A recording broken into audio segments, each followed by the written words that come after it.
welcome to CabSat TV 2014, and we're here live in our studio hub with Sam Nicholson from Stargate Studios. Sam, welcome to CabSat TV. Thank you, Andy. It's great to be here. Welcome to Dubai. This is the real Dubai. No virtual augmented reality here. This is the real thing.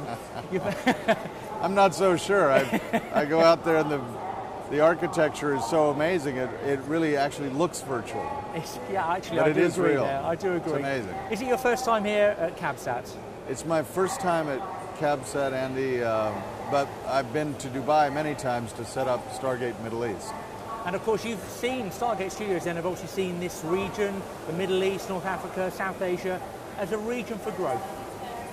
I think the region is probably the most exciting region in the world.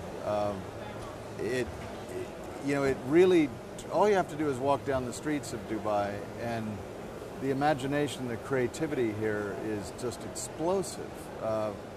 And as we look forward to the 2020 Expo, yes, I think Dubai is rewriting the rules on creativity, I think. What I really liked in listening to your keynote speech today was how strongly it came across Stargate Studios' desire to work with local talent and work to the strengths of the region and not just import from the States or from Vancouver. That's certainly the business model. Well, I do feel that the key to true globalization, global partners, is not just imprinting your business model on somebody else, but reverse engineering a business model that fits each region. And there's tremendous talent, and I think there's tremendous bottled up desire in every market that we go to, whether it's Spain or Latin America or anywhere in Europe, Asia. Young people want to express themselves. They want to get ahead. And if you can connect their passion and their dreams to a technology and a business model that connects them to a global circuit, now you have truly a globalized company, and that's what Stargate Global is. And the different markets, the different regions, and in many cases different languages.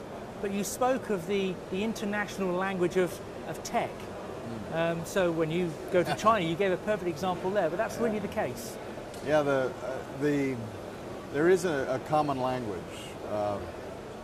It's interesting because I've always thought, why is it that Italian food is like Italian food and Japanese food is like Japanese? Yeah. Well, and a lot of culture to this point has been the language barrier. You tend to develop in your own little world with your own ideals if there's a language barrier.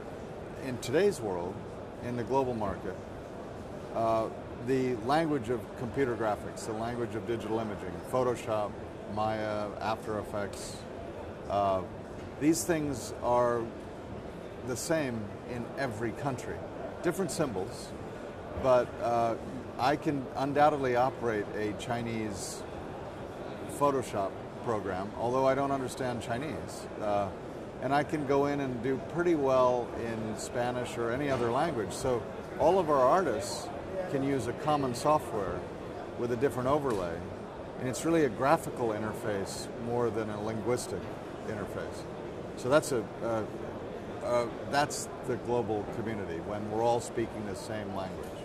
And we're talking so much over this CabSat event about big data and post-production and video effects in the cloud. And you have really mastered that at Stargate Studios. We've been very fortunate to address the cloud. We have partners like Adobe who have a tremendous vision for software that floats, software licenses that float, and any artist anywhere in the world can pull down a license and have the latest version of that software. So not only are we speaking the same language, but it's the right revisions so that all our computers can be in sync and we can talk and we're dealing on the same platform. So that it truly is the future of computer languages, is that everything floats and you just pull down what you need. And have you found benefits to having all that information, all that data held in your own cloud to speeding up the process of post-production and visual effects? We have to have a private cloud. And by the way, we do use Vimeo a lot and all these like public clouds. But a private cloud protects our clients many times, like say Walking Dead, or the last thing you can do is break a story. You know, if a character in Walking Dead gets their head cut off before it airs, then we get our head cut off. You know, it's not a good thing. So you have to, there's a high security situation. You know, new car models. Mm-hmm. Previously you could lock your tapes in a closet and nobody would see them. You know, the new car models before they come out are highly proprietary. So if we shoot or create or get the database of a brand new Mercedes, that better be under lock and key and encrypted, and you know, everybody has their intellectual property protection, and we have to have a system that respects that. And just to go back to the Walking Dead reference there, can I say that the visual effects when Herschel's head was taken off left everyone in my house with their mouth wide open. So that was, I wouldn't have wanted to know that happened before, but well done on that. Yeah. You spoke about presenting a perfect picture and using what you describe as your virtual backlot to present more of a genuine picture of a country. Now that seems a strange comment to make when you're using virtual or, you know, augmented reality, but explain that. Well, have you ever gone to take a picture of Mount Fuji and had a stop sign right in the way? You know, where it's you know, we look at picture books and we get this perfected reality image of what places actually look like. Many times they don't look like that. There's a bus park there, you know, right? So in the virtual backlot, we can perfect that. We can actually, when we want to, put cherry blossoms on the trees in Tokyo, or, you know, take the tour buses out of, you know, Rome. I mean, last time I shot Rome, there were more tour buses and Japanese running around than Italians. I mean, it's crazy. But in the virtual backlot, we can go in and shoot it in such a way that you can replace the tour buses with, you know, little Italian tables with bottles of Chianti on them, and it looks like where you really want to go. Now, you can go, and those places are really beautiful, but we have our choice. Yes. And Stargate Middle East can capitalize, I guess, on that, of people coming to the Middle East region, having all the benefits of shooting in Dubai, but also with the virtual backlots, being able to go anywhere in the world. Well, there are many benefits to shooting in Dubai, tremendous. However, if you're here in the summer, it is the hottest place on the planet. I mean, it is hot. And I've shot in the desert here in the summer, and it was an experience I will never forget. It was like climbing inside your oven and turning it on high. I mean, it's hot. I mean, it's basically impossible to shoot, almost. So you say, okay, then we have to be on a soundstage. So we have built the best sound stages in the world here in Dubai. You can be in air-conditioned comfort, and you can be anywhere you want to be in the world with the virtual backlot. You can be in the Alps, you can be in Rome, you can be in Times Square, you can be in Tokyo, London, at the flip of a switch. You know, we have all those in a database, and you go, boom, boom, show me, here's an umbrella, it's raining in London, and you go outside and it's 115 degrees. So it is, I think, a tremendously enabling technology for bringing production to Dubai and enhancing the creative potential of local production so that they can write stories for local Arabic television that occur anywhere in the world. If they want to be in the Sahara Desert, great, but you're in air-conditioned comfort of, you know, so you can make it look hot, but it doesn't have to really be hot. Now, one of my hardest questions, and we're asking everybody, what do you see for the future? But for someone that can create literally the future, as we saw on the future of Dubai, or Dubai into the future, I guess it's more a case of what tools are you currently working on, and where do you see wanting to go for the future with visual effects? Well, we're actually very much moving towards virtual production and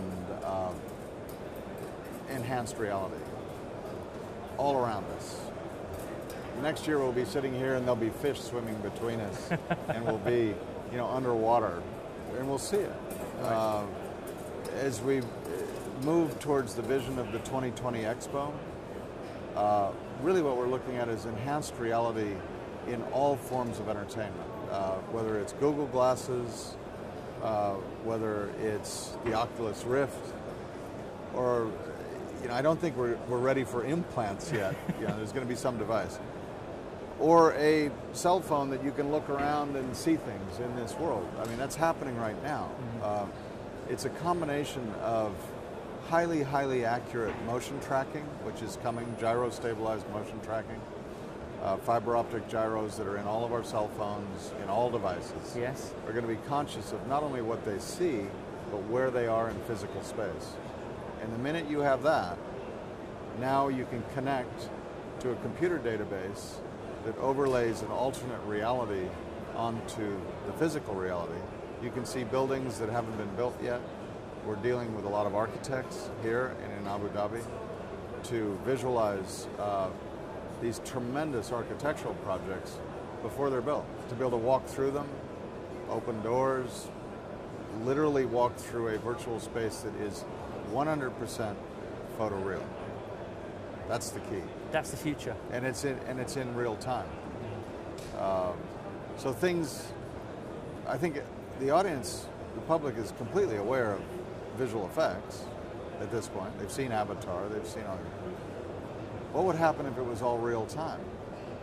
And it wasn't like some prohibitively expensive,